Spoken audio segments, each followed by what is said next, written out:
বিয়ে, জন্মদিন, যে কোনো উৎসব আনন্দ অনুষ্ঠানে খুব সুলভে অত্যাধুনিক ডিজাইনের মেহেন্দি পরানো হয়। ঠিকানা গোড়াবাজার, বহরমপুর। যোগাযোগের নম্বর 8617444283। 5 বছর আগে মন্দিরের সামনে দাঁড়িয়ে প্রতিশ্রুতি দিয়েছিলেন মন্দির করে দেব।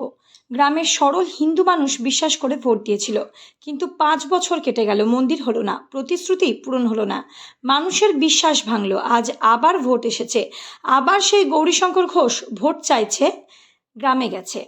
কিন্তু এবার গ্রামের মানুষ চুপ নেই। মিথ্যেবাদীকে ঘিরে প্রতিবাদে ফেটে পড়েছে জনতা। আর এখন বিজেপির নতুন নাটক, তৃণমূল জিতলে নাকি বাংলা বাংলাদেশ হয়ে যাবে। শোনো বিজেপি, বাংলার মানুষ বোকা নয়। মন্দিরের নামে ভোট নিয়ে প্রতারণা করবে আর পরে ধর্মের ভয় দেখিয়ে আবার ভোট চাইবে। এই ভণ্ডামির রাজনীতি আর চলবে না। বাংলা মমতার, বাংলা মানুষের, বাংলা সম্প্রীতির। বাংলাকে কেউ ভয় দেখিয়ে চালাতে পারবে না। মিথ্যার রাজনীতি হারবেই, মানুষের রাজনীতি জিতবেই। খেলা হবে। বিজেপির ভণ্ডামির জবাব দেবে বাংলা।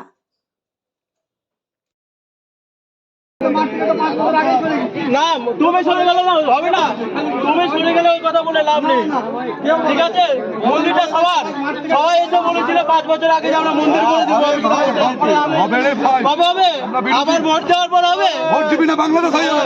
ওই যে এশিয়ার একজনের নাম বাদ গেছে, নামটা তুলে দেওয়ার ব্যবস্থা করে দিন। বাংলাদেশে অনেক মন্দির পড়ে আছে। গৌরীদার বাংলাদেশের ঘর, আমি ইন্ডিয়া আছি, ইন্ডিয়ার ঘর এখানে বলো। তাই হবে, এখানে তাই এই যে হবে। বাংলাদেশ পাকিস্তান করিরা ভোট নিবে, তাছাড়া কোনো তুই বুঝতে পারছিস না, ওই কথা বলে লাভ নেই। মন্দির যখন হওয়া ঠিক করে দেবো আমরা মন্দির। কি কবে ঠিক করবা?